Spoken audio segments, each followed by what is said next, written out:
안녕하세요. 여러분, JTBC가 망했습니다. 진짜 망했습니다. 아무리 좋은 말로 그럴듯하게 설명을 해도요, 망한 겁니다. 자, JTBC 만기가 도래한 206억 원 규모 유동화 차입금 원리금을 상환하지 못하면서 채무 불이행 상태에 빠졌습니다. 자, 신용평가사들은요, JTBC의 신용등급을 BBB, 이게 부정적인 겁니다. BBB, 여기에서 CCC로 하향했습니다. 그리고 단기 신용등급은 C로 하향 조정했습니다. 자, 업계에서는 공격적인 컨텐츠 투자와 대형 스포츠 중계권 확보를 주요 원인으로 지목하고 있습니다. 제가 JTBC가 망하게 된 이유 제가 자세히 설명해 드릴게요. 보시면 놀라실 겁니다. JTBC 사태를 명확하게 요약해 드립니다.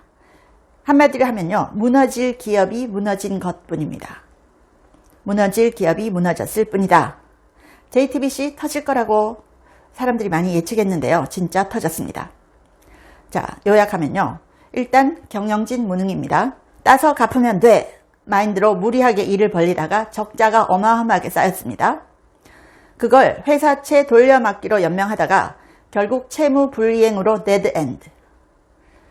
그리고요, 삼성 단절, 월드컵 등은 여러 요인 중 하나일 뿐이고요. 결정적이지 않습니다. 월드컵 때문이라고 하는데 결정적인 거 아닙니다. 자, 그러면 JTBC에 무슨 일이 터진 거임? 6월 12일에 유동화 차입금 206억 원을 못 갚았습니다. 사실상 디폴트죠. 곧바로 신용평가사들이 등급 칼질을 했습니다. 나이스 신용평가 CCC 줬고요. 한국기업평가 BB, 단기 등급은 C, B까지 추락했습니다. JTBC도 일부 채권 지급 불능을 인정했죠. 그리고 비상경영체제에 들어갔는데요. 그동안은 예고편이 끝나고 본편이 시작된 것뿐입니다. 아니 근데 대체 어느 정도길래 망한 거임? 어느 정도길래 망한 거죠? 자, 2026년 3월 말 기준 총 자산이 5,755억 원입니다. 5,755억 원. 자, 그런데 여기서 총 차입금이 4,274억 원. 부채 비율이 2,443%입니다. 사실상 완전 자본 잠식 상태. 거의 직전이라고 볼 수 있죠. 더 웃긴 거는요, 2011년 설립 이래 흑자를 낸 해가 2017년, 2018년 딱 두 번뿐입니다. 2017년에 흑자 98억 원, 2018년에 129억 원 흑자 딱 두 번. 2년만 딱 흑자가 났습니다. 나머지 전부 적자입니다. 그렇게 해서 쌓인 누적 결손금이 7,293억 원입니다. 자, 그러면 여기서 질문 나올 수 있죠. 그래도 나름 잘 나가는 회사 아니었음? 언론으로서 어땠는지 그거는 여러분이 너무 잘 아시죠? 그런데 경영 관점에서는 빵점이었습니다. 빵점. 부채 비율 추이만 봐도 답딱 나옵니다. 2013년부터 2025년까지 부채 비율이 어느 정도 됐냐는 하면요. 2013년에는 22%였어요. 근데 이게 해마다 31%, 70%, 479%. 이게 2016년. 그 다음에 2021년에는 부채 비율이 1,585억 원 계속 늘어났습니다. 2025년에는 2,620%였습니다. 그러니까 처음에 부채 비율이 22%였다가 2026년에는 2,620억 원이 된 겁니다. 어마어마한 거죠. 늦어도 2015년, 2016년에 하고 궤도 수정했어야 됩니다. 그래야 정상입니다. 자, 그러면 또 질문 나올 수 있죠. 그 정도로 적자인데 어떻게 이때까지 버텼지? 중앙이니까 버틴 겁니다. 중앙. JTBC 회사채 발행이 일종의 카드 돌려막기였습니다. 회사채 마구 찍어서 돈을 확충했습니다. 만기 전에 또 찍어서 갚았습니다. 또 찍어서 갚고 이 신들린 돌려막기를 거의 10년 동안 해왔습니다. 그런데 1년 만에 갚아야 할 돈만 1,700억 원대로 쌓이면서 돌려막기도 한계에 온 겁니다. 자, 그런데 채무가 이 모양인데 회사채가 그동안 계속 팔렸다고요? 안 팔렸습니다. 시장에서 안 받아주니까 주관사가 떠안았습니다. 500억 회사채 발행하면 300억만 모이고 나머지 200억은 주관사가 인수하는 식이었습니다. 자, 그렇다면 지금 현재 미디어 업황이 다 안 좋은 걸까요? 아닙니다. 그렇지 않습니다. 자, TV조선 예를 들어 볼까요? TV조선은 영업이익 좀 줄어도 여전히 잘 벌고 순이익은 좋습니다. 부채 비율 10% 미만입니다. 채널 A 어떨까요? 흑자 적자 왔다 갔다 해도 뭐 순이익 기준으로 흑자가 많고요. 부채 비율 10% 미만이에요. MBN 자, 역시 부채 비율 10% 미만입니다. JTBC만 혼자 침몰한 겁니다.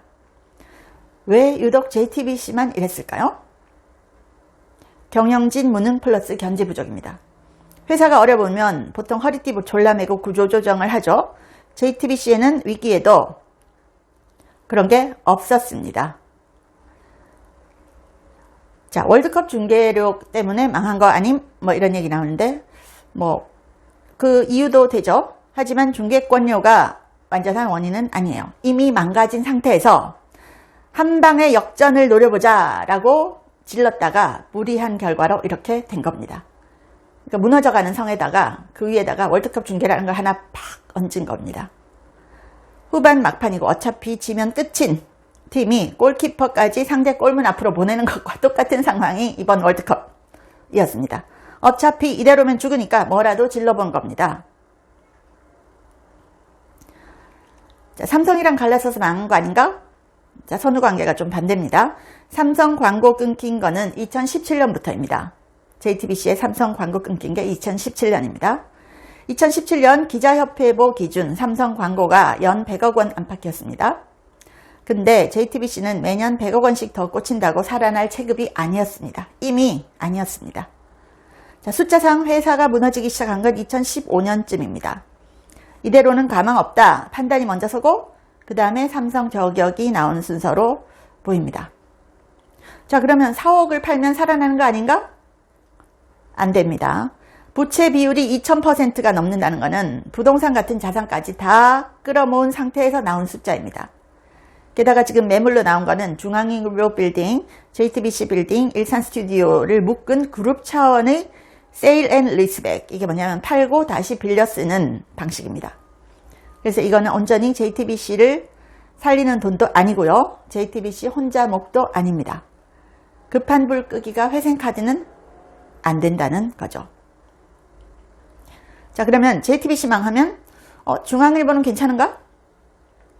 도미노 위험 가능성이 있습니다. 그룹 차원에서 JTBC에 돈을 많이 넣어놨습니다.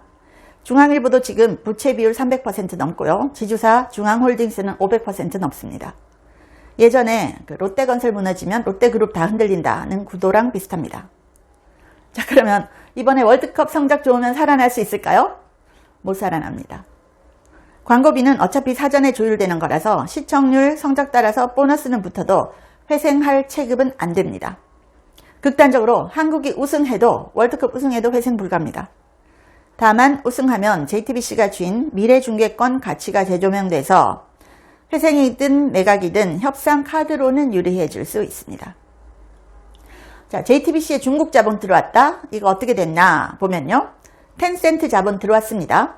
그런데 텐센트 자본이 들어간 건 드라마 제작하는 JTBC 스튜디오입니다. JTBC 스튜디오는 JTBC 자체가 아니고 같은 그룹의 상장 계열사인 컨텐트리 중앙의 자회사입니다. 지금 사명은 SLL 중앙입니다. 그래서 JTBC 산하라기보다는 JTBC 옆 동네라고 보는 게 정확합니다. 자, 결과적으로 말하면 JTBC 이 정도면 진작 시장에서 도태되었어야 정상인데 중앙이라는 이름값이 수명을 늘려줬고 그게 오히려 사태를 키웠습니다. 호미로 막을 걸 지금 가래로 막게 된 거죠. 결국 디폴트까지 왔으니 이제부터는 회생이냐 매각이냐 그룹 동반 부실이냐 요런 선택지만 남은 셈입니다. 자, JTBC 망할 위기에 여권도 고심이 깊어졌다고 합니다. 안 그래도 TV조선, 채널A, MBN 모두 보수 성향이라는 인식도 있는데요. 그나마 보수 성향 더 낫다. 뭐 MBC나 JTBC보다 낫다는 거죠. 근데 여권에서 볼 때는 그나마 JTBC가 균형을 맞춘다. 이렇게 볼 수 있었겠죠. 그런데 이제 이 운동장마저 더 오른쪽으로 기울 위기에 처했습니다.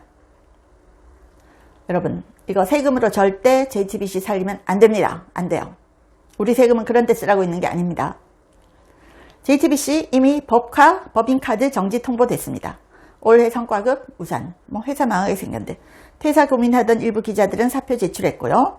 특히 경력직은 원대 복귀 움직임 보이고 산업 출입 일부 기자들은 여러 기업체 홍보팀에 대리 과장 자리 알아보기 위해서 동분서주하고 있다고 합니다.